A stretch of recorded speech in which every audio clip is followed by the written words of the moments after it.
राधे राधे दोस्तों, आज हम आपको सुनाएंगे दो भाइयों के बंटवारे की कहानी। अगर आप हमारे चैनल पर नए हैं तो प्लीज़ हमारे चैनल को लाइक करें, सब्सक्राइब करें और शेयर करें। एक गांव में दो भाई रहते थे जिनका नाम धर्म और जय था। दोनों भाइयों में बहुत प्यार था, लेकिन छोटे भाई की शादी होने के बाद जब छोटी बहू घर में आई तो उसकी परिवार के साथ नहीं निभ सकी और उसने अपने पति के कान भरने शुरू कर दिए और आज उनका बंटवारा होना था। इसलिए गांव के मध्य में जो पंचायती चबूतरा था उस पर गांव के नामी गिरामी लोग बैठे हुए थे, क्योंकि आज उनका बंटवारा करना था। उधर जय जो था वह बहुत खुश था, धर्म बहुत दुखी था। धर्म अपनी पत्नी के साथ बैठा हुआ था और उसकी आंखों से आंसू बह रहे थे। अपने पति की ऐसी दशा देखकर धर्म की पत्नी लीला उसे समझा रही थी, देखो आप इतना दुखी मत हो, जैसा भी होगा ठीक ही होगा। वहीं दूसरी ओर जय अपनी पत्नी लाडो के साथ खड़ा हुआ मुस्कुरा रहा था। लाडो उसे समझाते हुए कह रही थी, देखिए जी, हिसाब पूरा बराबर कीजिएगा, एक पाई भी दया दिखाने की ज़रूरत नहीं है। तो जय अपनी पत्नी से कह रहा था, ठीक है भाग्यवान, जैसा तू कहेगी वैसा ही होगा। अभी अभी जय की शादी हुई थी, अभी 3 महीने भी पूरे नहीं हुए थे। धर्म जय का बड़ा भाई था, अपना सगा भाई। दोनों एक ही माँ के बेटे थे। पिता को मरे तो जमाना गुजर चुका था और जय जब 12 साल का था तब उसकी माता ने भी उसे धर्म और लीलावती को सौंपकर चल बसी थी। तब से धर्म और लाली ने ही उसे माँ बाप की तरह पाला था। धर्म की अपनी भी 2 संतानें थीं, एक लड़का जिसका नाम चंपक था और एक लड़की जिसका नाम चमेली था। लड़का 7 साल का था और लड़की 5 साल की थी। गांव में शिक्षा की काफ़ी कमी थी और गरीबी कर्ज ने अलग से मार रखा था। जय को पढ़ाने की इतनी इच्छा नहीं थी, सो उसने भी ज़्यादा पढ़ाई लिखाई नहीं की। लेकिन जय अपने भाई धर्म के साथ खेतों पर दिल लगाकर मेहनत किया करता था। छोटा सा मिट्टी और खपेड़ों से बना हुआ 2 कमरों वाला घर था। घर के बाहर ही एक छोटा सा दलान था जिसमें रात में गाय और बैलों को बांधा जाता था। धर्मा के पास 2 बैल और 1 गाय थी। धर्म अपने इन जानवरों से बहुत प्रेम करता था। शायद कोई ऐसी संध्या ना हो जिस रोज़ वह अपने हाथों से उन्हें रोटी ना खिलाता हो। उसके बच्चे भी कभी कभी अपनी माँ से छुपाकर 1-2 रोटी ज़्यादा ही उन्हें खिला दिया करते थे। धर्मा कहता, यह मेरे पशु नहीं, मेरे हर दर्द, हर मेहनत और गरीबी में मेरा साथ देने वाले मेरे अपने हैं। यह कहते हुए उनके माथे को जो हाथ से सहलाता और तेल उनके सींगों पर लगाता था। देखने में दोनों बैल हट्टे कट्टे, लंबी कदकाठी में मजबूत और मेहनती थे। एक सफ़ेद रंग का था और एक लाल रंग का था, जिसे सब लाली कहा करते थे। एक सफ़ेद काली रंग का था जिसे सब लोग काली कहते थे। लाल रंग वाले बैल को लाली और काले रंग वाले बैल को काली। गाय को भी सब प्यार से माता कहा करते। दोनों भाइयों में बहुत ज़्यादा प्रेम, सेवा और मेहनत को देखकर पशु भी बहुत खुश थे। दोनों भाइयों में प्रेम भी बहुत ज़्यादा था। माता कहती थी, जो गऊ माता थी, कहती थी कि हमारे मालिक कितने अच्छे हैं। तब बैल कहते थे कि आप सही कह रही हैं, हमारे मालिक बहुत अच्छे हैं। मेरा पुराना बैल कहता है कि मेरा पुराना मालिक तो मुझे बहुत मारता था, मगर जब से मैं इनके पास आया हूँ आज तक एक तिनका भी इन्होंने मुझे नहीं मारा। अपने सींगों को हिलाते हुए लाली बैल बोल रहा था, सच कहते हो भाई, चारा भी पेट भर भर के खिलाता है और उस पर से शाम को वो गरम ताज़ी रोटियां उन बच्चों के हाथ से बहुत अच्छा लगता है, जैसे यहीं स्वर्ग हो। आपस में तीनों जो पशु बातें कर रहे थे। सच कहा काली, ऐसे ही प्रेम और समर्पण वाली जगहों पर रहने वाले लोगों को कहते हैं कि स्वर्ग में रह रहे हैं। कहते हुए दोनों बैल और गाय चारा खाने लगे। धर्म और जय दोनों भाइयों में बहुत प्रेम था और ऐसे प्रेम पर ईश्वर भी प्रसन्न रहा करते हैं। इसलिए ही इन दोनों भाइयों के प्रेम और एकता के लिए किए गए मेहनत सदा सफल होती रहती थी। खेती में अच्छा खासा अनाज उन्हें पैदा होता था और अनाज बेचकर वे अपनी जो गृहस्थी चलाते थे। अनाज बेचकर उन्हें अच्छी खासी आमदनी भी हो जाया करती थी। बड़े ही मज़े से इन दोनों भाइयों की खेती और गृहस्थी चल रही थी। घर के पशु भी मज़े में जीवन यापन कर रहे थे। मगर शायद बाहरों के मौसम के ख़त्म होने का समय आ चुका था। भला कब तक यूं ही आशियाने रोशन रहते। उन्हें अंधेरा करने में अब अंधेरा आ चुका था। दुख के बादल अब धर्म और जय के जीवन पर मंडरा रहे थे। फर्क सिर्फ इतना था कि वह दुख धर्मा और जय के जीवन में एक खुशी बनकर आई थी और गम दर्द बनकर काले बादलों की तरह उनके जीवन पर छाती चली गई। कहते हैं सुख या दुख स्वयं चलकर नहीं आते, बल्कि किसी न किसी के कंधे का सहारा किसी न किसी के जरिए ही आते हैं। और इनके जीवन में यह दुख आया था लाडो के रूप में। लाडो का रिश्ता धर्मा और लाली नहीं पक्का किया था। एक दूर की चाची ने जय का रिश्ता कराया था। लड़की जय को भी काफ़ी पसंद थी और लाडो हैसियत में भी जय से कहीं बढ़कर थी। उसके पिता के दूसरे गांव में बड़ी सी राशन की दुकान थी जिससे अच्छी खासी आमदनी हो जाती थी। लाडो के साथ उसके 2 भाई भी थे, मगर छोटे थे दोनों, इसलिए एक पुत्री होने से लाडो के पिता ने इस विवाह में उम्मीद से ज़्यादा उपहार दिए थे। कपड़े, जेवर, मिठाइयाँ और कुछ नगद भी मिला था। पूरे गांव में शोर मच गया था कि जय का रिश्ता बड़े ऊंचे घराने में हुआ है। इस बात पर जय और धर्मा को भी गर्व था। लोग कहते थे कि एक बात है भाई धर्मा, भैया ने जय का रिश्ता बड़े ऊंचे घराने में किया है। श्याम कहने लगा, हाँ भाई, देखे नहीं क्या कितना कुछ दिया है लड़की वालों ने। जो जगत ने जवाब दिया, मगर बड़े घर की बेटी है, अपने नखरों से सबका जीना मुश्किल कर देगी, देख लेना। चिलम आगे बढ़ाते हुए शंकर भी कहने लगा, मगर बड़े घर की बेटी का जो है नखरे बड़े ही होते हैं। तब राजू काका ने कहा, अरे ऐसा मत कहो, बड़े घर की बेटियों में भी शालीनता होती है। कोई शालीनता वालीनता नहीं होती काका, देख लेना, आते ही घर बांट देगी। चिलम का कस खींचते हुए शामू बोला। ऐसे ही गांव वालों की बातें चलती रहती थी। चिलम का धुआं उठाते रहते थे क्योंकि लोग एक साथ बैठते थे और तरह तरह की बातें करने लगते थे। अब वह दिन भी आ गया था जब लाडो विदा होकर आ चुकी थी। गाड़ी में जय और लाडो बैठे हुए थे। लाडो के बगल में उसका एक भाई रघु और जो जय के बगल में उसके भतीजे और भतीजी बैठे हुए थे।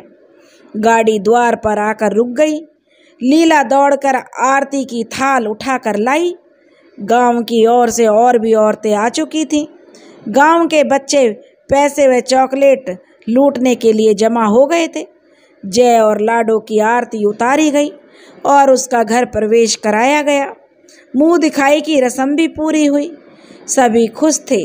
लीला और धर्मा तो कुछ ज़्यादा ही खुश थे, मगर उन सब से ज़्यादा खुश तो चंपा और चमेली थे कि दोनों को अपनी चाची को, नई चाची जो उन्हें मिल गई थी, दोनों अपनी चाची को पकड़ते बोले, यह मेरी चाची है।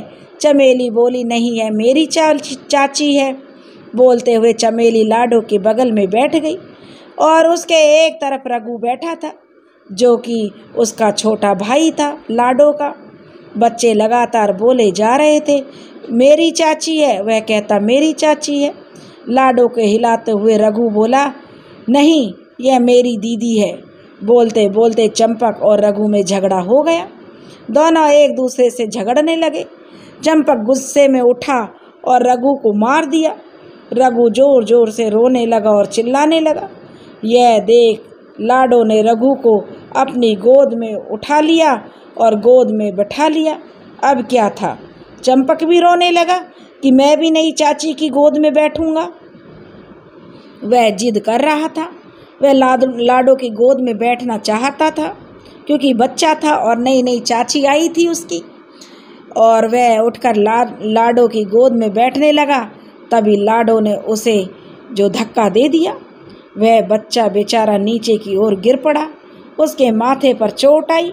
वह रोता चिल्लाता लाडो को मारने के लिए दौड़ा।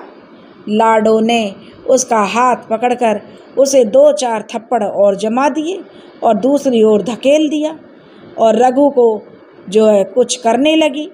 चंपक की आवाज़ सुनकर लीला भी दौड़ते हुए अंदर आई और चंपा चमेली को पकड़े उन पर ही गुस्सा उतारते हुए जो 4-4 थप्पड़ और जमा दिए। चंपक और ज़्यादा रोने लगा कि उसकी माँ ने भी उसे मारा। बच्चे ज़ोर ज़ोर से रोने चिल्लाने लगे। यह सब देखकर वहीं बैठी हुई महुआ चाची बोली, अरे लीला, बच्चों को क्यों मारती हो? कहते हुए चाची ने चंपक को लीला से छुड़ाया और अपने पास खींचकर पुचकारने लगी और कहने लगी, क्यों रे, पागल हो गई है लीला? एक तो बहुरिया ने इसे इतना मारा और अब तू भी मार रही है। बोलते हुए लाडो की तरफ वह चाची घूमी और बोली, चाहती तो क्या है, यह दोनों को गोद में न ले लेती? रहने दो चाची, ये बच्चे कम शरारती नहीं हैं, लीला बोली। यह सुनकर लाडो गुस्से में भर गई और इतना कहने लगी चाची से कि इतनी दया आ रही थी तो खुद ले लेती गोद में। तुम्हें दिखाई नहीं दिया इसने कैसे बेरहमी से मेरे भाई को मारा? चिल्लाते हुए लाडो कहने लगी, बस कर, अभी 1 घंटा भी नहीं हुआ कि तेरे मुँह से में जो इतनी जवान आ गई।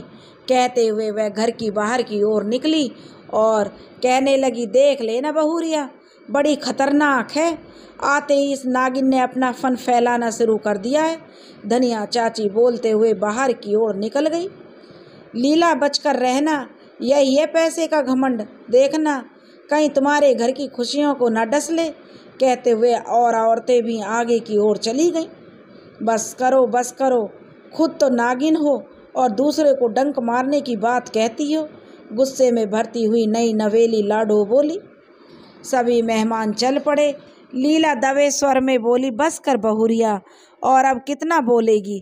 चंपक की गलती थी, मैंने उसे मार दिया, कुछ खा ले, भूखी होगी। कहते हुए लीला ने खाने की थाली लाडो की तरफ बढ़ाई। बस करो दीदी, अब मिजाज यूं ही खराब हो गया है। कहते हुए लाडो उठी और अपने पलंग पर चली गई। फिर लीला अपने हाथों से रघु को खाना खिलाने लगी। फिर पीछे से चंपक और चमेली भी आ गए। अम्मा, हमें भी खिलाओ, अम्मा हमें भी खिलाओ ना खाना। फिर लीला तीनों बच्चों को एक साथ अपने हाथों से खाना खिलाने लगी। देखते ही देखते रघु और चंपा चमेली जो एक साथ घुल मिल गए, फिर एक साथ खेलने लगे। तीनों जानवर, लाली, काली और माता भी बहुत खुश थीं क्योंकि उनकी भी मस्तियाँ चल रही थी। वह भी पूरी तरह से इस भोज में डूबे हुए थे। नांद में मुंह लगाते हुए लाली बोला, क्यों काली, आजकल तो दिन भर मालिक के घर पर काफ़ी चहल पहल लगी रहती है। लगेगी क्यों नहीं, छोटे मालिक की शादी जो हुई है, देखा नहीं कितनी सुंदर लग रही थी बहुरिया। काली बैल बोला, हाँ हाँ, इसलिए तो हमें भी रोज़ पूरी, पुलाव, सब्जी खाने को मिल रहे हैं। खाते खाते गऊ माता भी बोली, खा लो भाई, खा लो, जितना आराम फरमाना है फरमा लो, फिर तो 10 रोज़ के बाद से खेतों में जाना है, हल चलाना है। हाँ हाँ हाँ, गऊ माता, हंस लो हंस लो, हमें तो जाना है खेतों में। मालिक हमें इतना प्यार जो करते हैं, बदले में हम उनकी कुछ सेवा करते हैं तो क्या हो गया? और अपनी नाद में मुंह मारने लगे। लाली कहने लगा, मालिक भी तो हमारी कितनी सेवा करता है, इसलिए हमें भी तो उनकी सेवा का मेवा देना चाहिए। हाँ, कुछ भी कहो भाई, मगर चांदी तो इस माता की है, लाली बैल कहने लगा। दिन भर हम खेतों में जुटे रहते हैं, तब यह बड़े मज़े से खेतों में हरी हरी घास चरती है। मज़े तो ठाठ हैं इन्हीं महारानी के, हंसते हुए काली बैल भी कहने लगा। अपनी तारीफ सुनकर गऊ माता मुस्कुराने लगी। मौसम ने करवट ली, अरमानों और सपनों का गला घुटने का समय आ गया। हालात अब बेहतर नहीं थे। जय के विवाह को अभी 3 महीने पूरे नहीं हुए थे। लाडो को अपने पिता के धन दौलत का बड़ा घमंड हो चुका था। रोज किसी न किसी बहाने वह लीला से लड़ जाती, मगर वह पगली लीला सीधी सादी कुछ ना कहती। मगर रोज रोज धर्मा उसके सामने अपनी पत्नी की सहनशीलता की परीक्षा होते देखता। रोज उसके पुत्र और पुत्रियों के ऊपर अन्याय होता। इन मजबूरियों ने उसे झकझोर दिया। वह स्वयं की अच्छाइयों का गला और न घोट सका, परंतु फिर भी आवेश को नियंत्रित करते हुए वह फैसला लेने को तैयार हो गया, जो अपने बाप दादाओं के साथ स्वयं को भी स्वीकार नहीं था। वह स्वयं को और नहीं झुका सकता था, इसलिए वह बंटवारे को तैयार हो गया, क्योंकि इस रोज रोज के झगड़े का जो बंटवारा ही इसका एक कारण था। इसलिए तो लाडो यह सब नौटंकी कर रही थी। आखिर बेईमानी की आज ईमानदारी पर जीत होने वाली थी। प्रेम नफरत के हाथों हार स्वीकार करने वाला था। एक विश्वास, एक रिश्ता आज तार तार होने वाला था। उम्मीदों का घड़ा टूटने वाला था। धर्मा ना चाहते हुए भी इस बंटवारे को राजी हो गया था।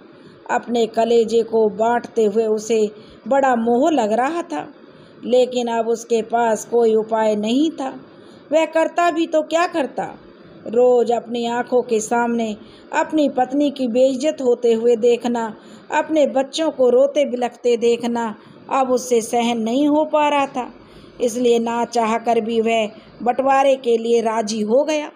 पूरे गांव में शोर मच गया। अच्छे लोगों के लिए तो यह बड़ा ही दुखद समय था, मगर लाडो की तरफ के लोगों के लिए तो यह एक बड़ी जीत थी, क्योंकि बंटवारे का दिन अब जो तय कर दिया था कि किस दिन बंटवारा होना है। पंचायत का दिन तय था, इसलिए आज वह दिन आ चुका था। इसलिए पंचायत हो रही थी और पंच इकट्ठे हुए थे। पंचों ने फैसला शुरू किया। उनके घरों को ही नहीं बल्कि उनकी आत्माओं के भी 2 भाग कर दिए। उन भाई भाई के रिश्तों को बांट दिया गया। घर के कमरे 2 भागों में बांट दिए। फर्क सिर्फ इतना हुआ कि पहले जो दोनों एक साथ रहते थे, उनके बीच अब एक बड़ी सी नफरत वाली दीवार खड़ी हो गई थी। लाडो के सारे सामान को तो उसे पहले ही मिल गया था, जो विवाह के समय वह अपने घर से लाई थी। साथ में घर के बाकी सामान भी बांट दिए गए। यहाँ तक कि घर के चम्मच गिलास उनकी भी गिनती करके बराबर बराबर हिस्सों में दोनों भाइयों के बीच में बांट दिए गए। खेत जमीन सब के 2-2 हिस्से कर दिए। अब बारी थी घर में मौजूद पशुओं की। तो एक बैल धर्म को मिला और एक बैल जय को मिला, और गाय को बेचकर आधा आधा पैसा दोनों भाइयों में बांट दिया गया। ऐसे पंचों ने कहा कि गाय का मोल लगाकर यदि एक भाई दूसरे को दे दे तो गाय उसकी हो सकती है, मगर इतनी अच्छी गाय जिस पर कईयों की नज़र पहले से ही पड़ी हुई थी, इसलिए वक्त ना देते हुए कुछ ही पल में भरी पंचायत में ही उस गाय का सौदा कर दिया गया, और फिर उन पैसों से दोनों भाइयों में आधा आधा बांट दिया गया। आज सारे नाते रिश्ते भावनाएं सब के टुकड़े हो गए थे। जो उम्मीद विश्वास दोनों भाइयों के बीच में था, वह सब टूट चुका था और सबका बंटवारा हो चुका था।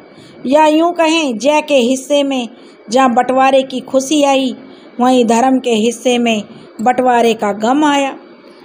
वह बेचारा अपने आंसुओं को पी गया, क्योंकि जिस भाई ने पिता बनकर अपने भाई को पाला था, आज वह भाई हृदय के टुकड़े टुकड़े करके अलग हो चुका था। आखिर जख्म कितने देर रुकता है। वक्त तो अच्छे अच्छे जख्मों को भर देता है, बड़े से बड़े गम को भुला देता है, और यही धर्मा के साथ हुआ। आकाश के बादलों ने एक बार फिर मंडराना शुरू किया। मौसम करवट लेने लगा। पतझड़ का मौसम जाने लगा और खुशियाँ बटोरते हुए, खुशियों के साथ लिए हुए गमों के उड़ते हुए बादल बहने लगे। धर्म और जय को अलग हुए 6 महीने गुजर चुके थे। इन 6 महीने में धर्म अपने अंदर के सारे दुख दर्द को भुला बैठा था। उसे देखकर अब उसका गम जो एक ही झलक में नजर आती थी। वह दिन भर मस्त रहता, मेहनत करता और अपने बैल को खूब खिला पिलाकर मजबूत करता। खेती की सारी तैयारियां चल रही थी। किसी से एक बैल मांग लाता, अपना खेत जोतता और बदले में भी वह भी अपने बैल को उन्हें दे दिया करता। ऐसा करके उसकी जिंदगी की नाव बड़े मज़े से चल रही थी। धर्मू अब अकेले ही पहले से कहीं ज़्यादा मेहनत मजदूरी करने लगा था। चंपक और चमेली भी अपने पिता का पूरा साथ देते थे। उनके जीवन की गाड़ी बड़े मज़े में चल रही थी और उनका बैल सारे दुखों को समझकर वह भी जी जान से उनका साथ देता और मेहनत करता था। गौ माता के बिकने का दुख तो धर्म को जरूर था, मगर वह बेचारा करता भी क्या। इसलिए गौ माता के बिकने पर जो पैसे धर्म को मिले थे, उसने उन पैसों को खेती पर खर्च कर दिया। कहते हैं अपनी मदद जो करता है, ईश्वर भी उसकी मदद जरूर करते हैं। इसलिए शायद ईश्वर भी धर्मा की मदद कर रहे थे, क्योंकि धर्मा मेहनती और परिश्रमी था और ईमानदार भी था। और इसके ठीक विपरीत जय बड़े मज़े से अपनी पत्नी के पल्लू से बंधा रहता, ना कोई काम करता ना कोई काज करता, दिन भर पत्नी के आगे पीछे चलता रहता। गौ माता को बेचने के बाद जो पैसे मिले थे, उसे पहले ही लाडो और जय मिलकर अपने ससुराल वालों पर खर्च कर चुके थे। पैसे मिलने के कुछ दिनों बाद लाडो और जय को लेकर अपने मायके आ गई थी। पैसों की गर्मी में लाडो और जय का पूरे 7 दिन तक तो अच्छा मान सम्मान मिला, मगर जैसे ही पैसे खत्म होने को आए, लाडो के परिवार पर इन दोनों का बोझ बढ़ने लगा। शुरू में तो लाडो के घर वाले भी जय और लाडो के पीछे पैसे खर्च करते, मगर मुफ्त की रोटियां खाते खाते इनकी फुटानी बहुत ज़्यादा बढ़ गई।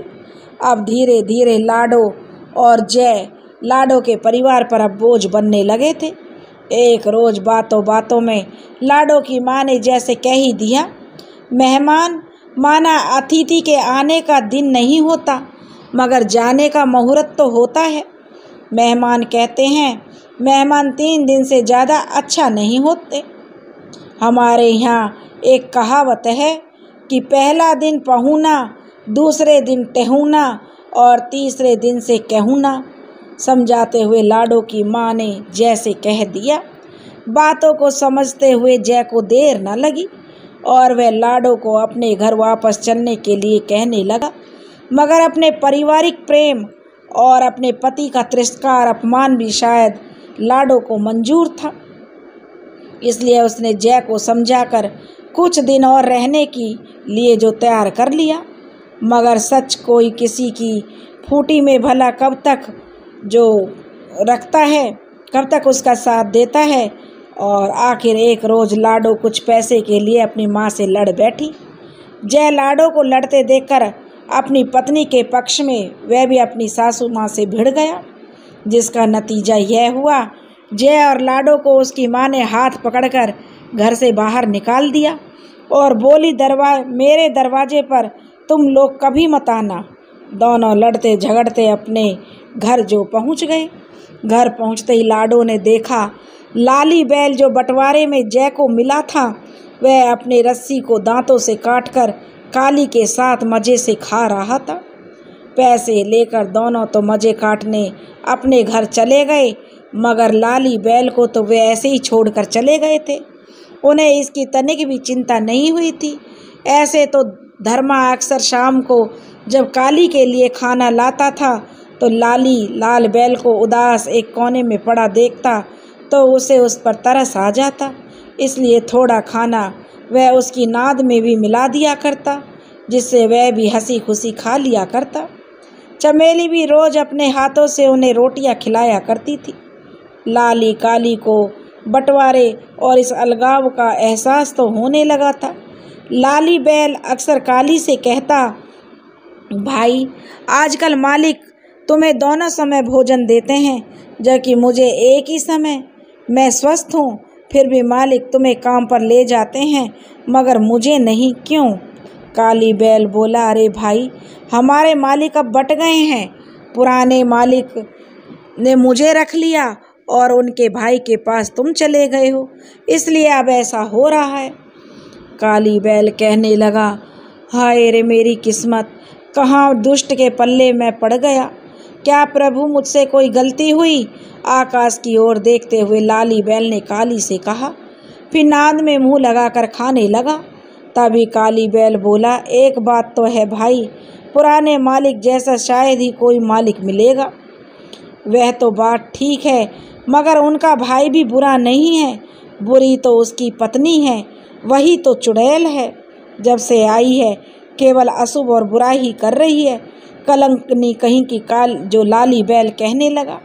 उनकी इन बातों को सुनकर दोनों बैल खिलखिलाकर हंसने लगे, फिर खाने लगे। लाडो ने जब लाली बैल को काली के साथ मज़े से खाता देखा तो वह अंदर से आग बबूला हो गई और अपने घर का सारा क्रोध वहीं जाया करते हुए जय को बोली, देख रहे हो ना अपने भाई का जादू, यह बैल तक हमारा नहीं है। देखो रस्सी को तोड़कर उनकी नांद में मुंह डालकर मज़े से खा रहा है। जय नांद की ओर देखने लगा।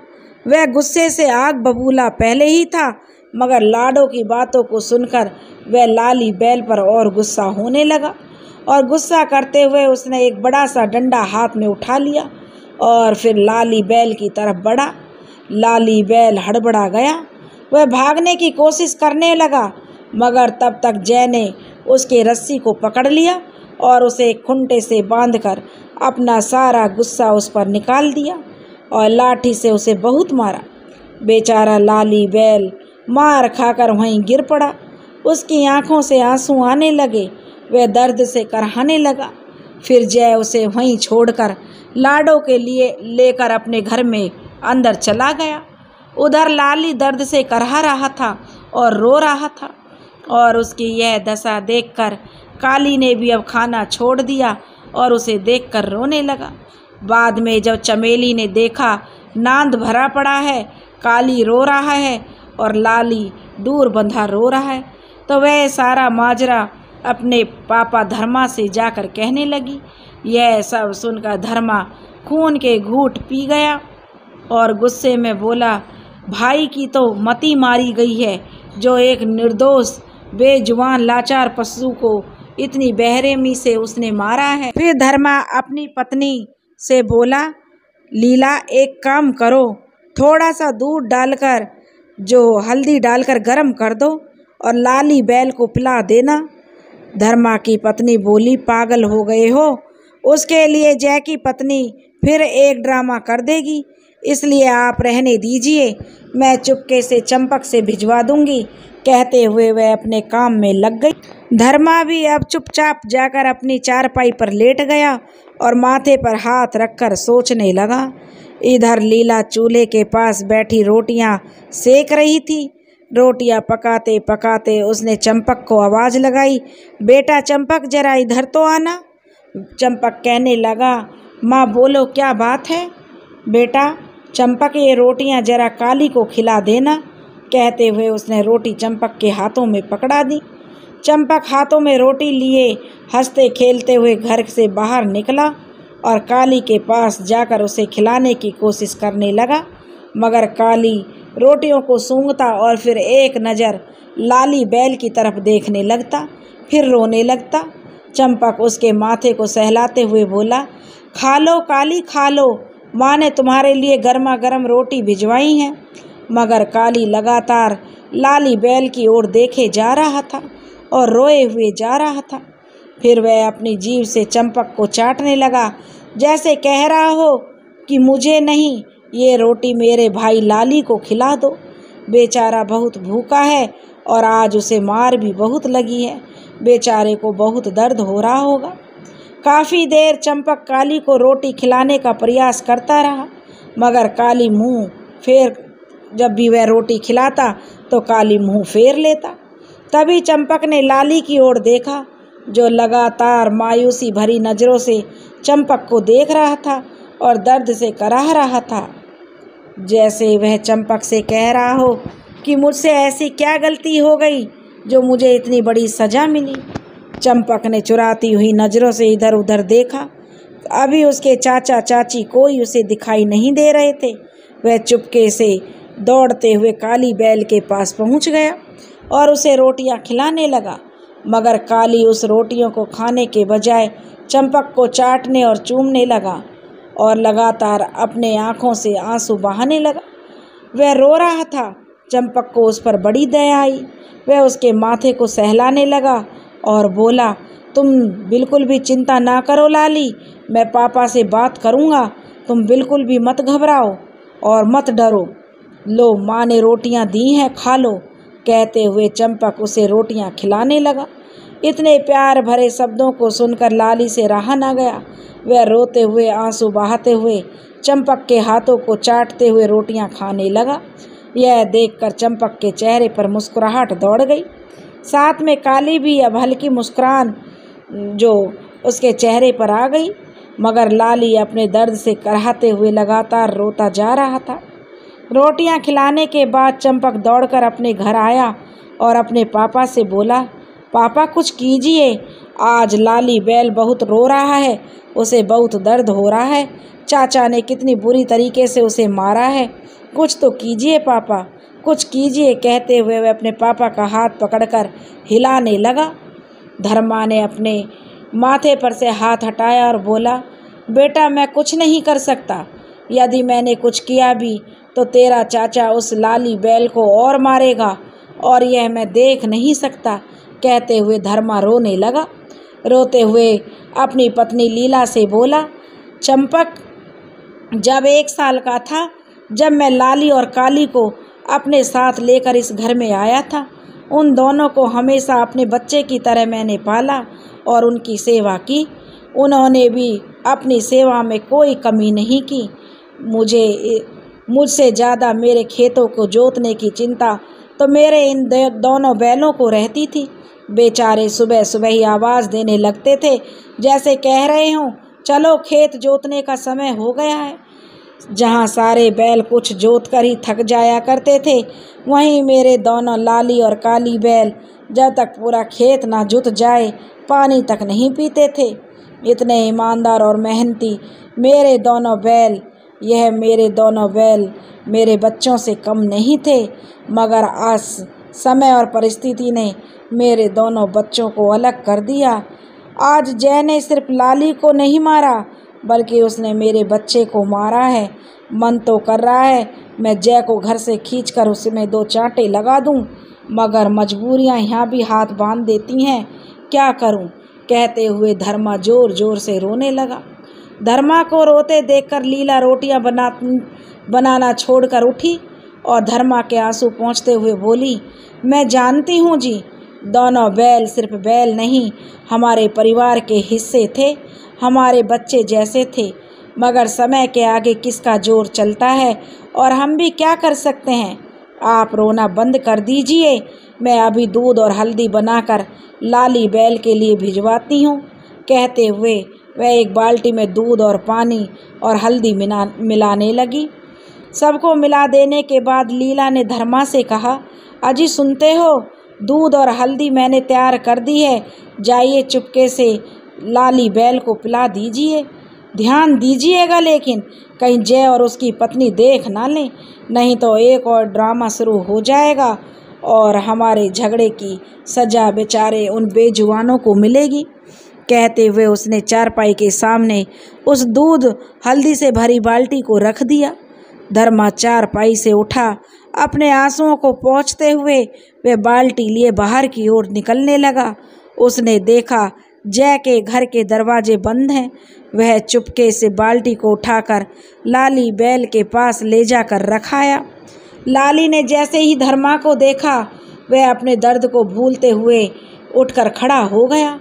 अपने सिर को धर्मा के पाँव के पास रखकर जीभ से धर्मा के पाँवों को चाटने लगा, जैसे वह धर्मा को प्रणाम कर रहा हो और धर्मा को भी यह बात समझते देर नहीं लगी। वह उसके माथे को सहलाते हुए बोला, तू चिंता ना कर मेरे बच्चे, मैं कुछ ना कुछ उपाय जरूर सोच लूँगा और तब तक तू यह हल्दी वाला दूध पी ले और अपने दर्द से निजात पा ले। कहते हुए लाली बैल के माथे को धर्मा सहलाने लगा। इस प्यार भरे शब्द और इस प्यार भरे हाथ को देखते हुए लाली बैल खुशी खुशी दूध पीने लग गया। यह देखकर काली भी अब खड़ा हो चुका था और बहुत खुश था। वह बार बार अपने सिर को ऊपर नीचे हिलाते हुए धर्मा को जैसे अभिवादन कर रहा हो।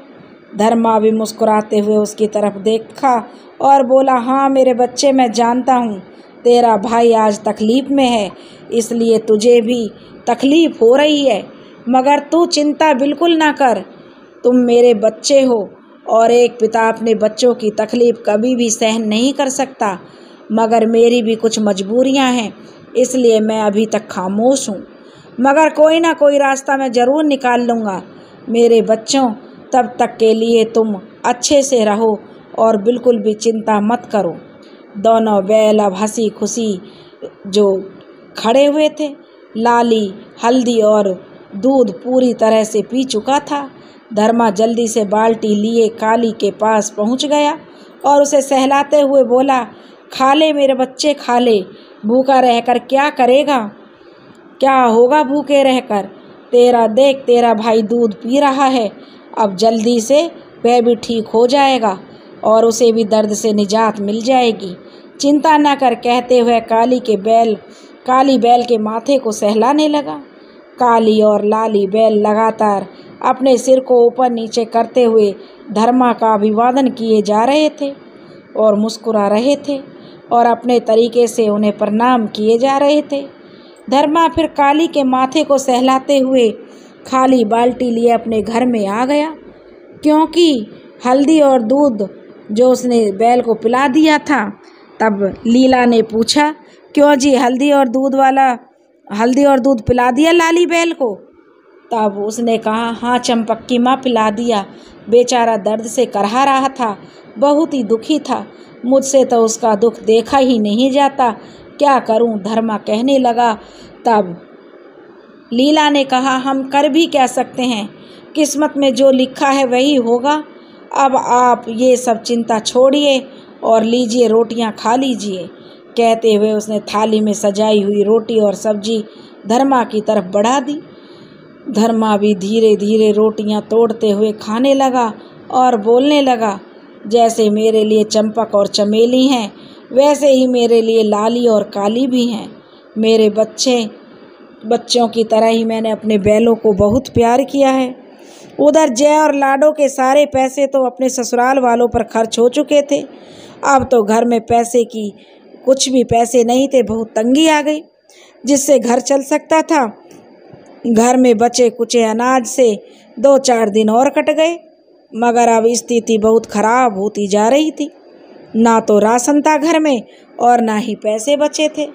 इसलिए अब लाडो रोज रोज जैसे लड़ाई झगड़े करने लगी और उसको बोलती, कितने अच्छे से हम लोग अपने घर पर रह रहे थे, तुम्हें क्या ज़रूरत पड़ी थी मेरी माँ से लड़ाई करने की?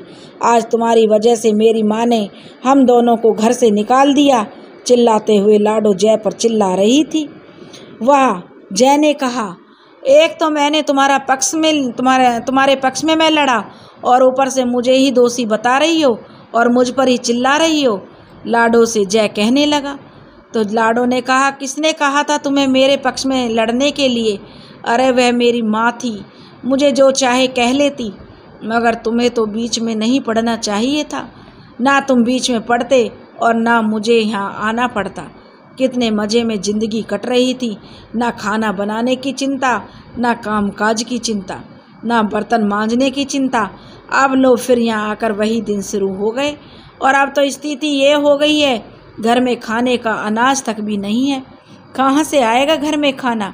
चिल्लाते हुए लाडो कह रही थी। मैंने कहा था ना, अपने घर चलो और पैसे खर्च करो। अरे जो पैसे मिले थे उन पैसों से खेती मजदूरी करते तो अनाज की कमी नहीं होती और घर भी भरा रहता। गुस्सा जय जो गुस्से में चिल्लाने लगा, जाओ करो ना खेती और मजूरी, किसने रोक रखा है? खुद तो आलसी हो, करना जानते नहीं और ऊपर से मुझे समझा रहे हो खेती मजूरी का काम। जाओ कल से खेत जोतो, अनाज उगाओ, मैंने कब रोका है? लाडो भी जैसे बहुत गुस्सा कर रही थी। अरे अब तो पैसे भी नहीं हैं, खेती मजदूरी करने के लिए भी बीज चाहिए, खाद चाहिए, पानी की व्यवस्था करनी होती है, खेत जोतने होते हैं, तभी तो अनाज उगाया जाता है। वाह, तो इसका मतलब है कि जब तक आपकी खेती मजूरी ना हो जाए तब तक घर में अनाज नहीं आएगा, तब तक क्या हम भूखे मरेंगे? जाओ कोई भी व्यवस्था करो राशन पानी का। लाडो जो जैसे कह रही थी और चिल्ला रही थी। जय ने कहा, मैं क्या व्यवस्था करूं? समझ में नहीं आ रहा। किसी से पैसे भी उधार मांगूं तो क्या पता कोई देगा भी कि नहीं। एक तो भैया ही थे जिनसे कभी भी कुछ मांगो तो बेचारे ना नहीं करते थे, मगर अब तो स्थिति और परिस्थिति ऐसी हो गई है कि अब उनसे भी कुछ मांग नहीं सकते। जय ने फिर लाडो से कहा, तो रहने दो जी, जैसे तुम्हारे भैया जैसा ही कोई नहीं है, मौका नहीं मिला, लगे भाई का बखान करने। भाई नहीं कसाई है वो, कसाई। और दोनों मियाँ बीवी में झगड़ा बढ़ता जा रहा था। रुको, अब लगता है मुझे ही कुछ सोचना पड़ेगा। फिर सोचते हुए लाडो बोली, एक काम करो जी, यह जो अपना बैल है ना, इसे भाड़े पर लगा दो, किसी बैलगाड़ी वाले को ढूंढो या किसी खेत जोतने वाले को पकड़ो और रोज़ उससे काम पर भेजो। इससे 2 पैसे आने लगेंगे और हमारा काम भी चलने लगेगा। लाडो अपने पति को समझाने लगी, तुम ठीक कहती हो लाडो, आखिर यह बैल किस दिन काम आएगा? अभी से ही मैं इसे काम पर भेजता हूँ और 4 पैसे का इंतजाम करता हूँ। कहते हुए घर से निकल गया। सुबह के 8 बज रहे थे। जय भाड़े के लिए आदमी ढूंढने लगा। वह गांव के लोगों से मिला और सब ने अपने बैल भाड़े में देने की बात करता। सबसे कहता कि मेरे बैल को भाड़े पर ले लो। धर्मा सुबह सुबह ही काली की नांद में सानी पानी मिला रहा था और मौका देखकर उसने थोड़ा सा दाना पानी वहाँ पास में बंधे हुए लाली बैल के भी डाल दिया। दोनों बैल एक दूसरे का चेहरा देखते फिर धर्मा का चेहरा देखते हुए खाने लगे। लाली बैल जानता था कि यदि जय या लाडो ने उसे यह खाते देख लिया तो उसे फिर मार पड़ेगी, इसलिए वह जल्दी जल्दी उसे खा रहा था और इधर काली नान में मुंह लगाए खाए जा रहा था और मन ही मन बोल रहा था कि जरूर पिछले जन्म में मैंने कोई अच्छा कर्म किया था जो मुझे एक पिता जैसा मालिक मिला। हे प्रभु, मेरे मालिक को हमेशा अच्छा रखना, कहते हुए लगातार अपना खाना खा रहा था। देखते ही देखते गांव के हरी काका जय के बैल को भाड़े पर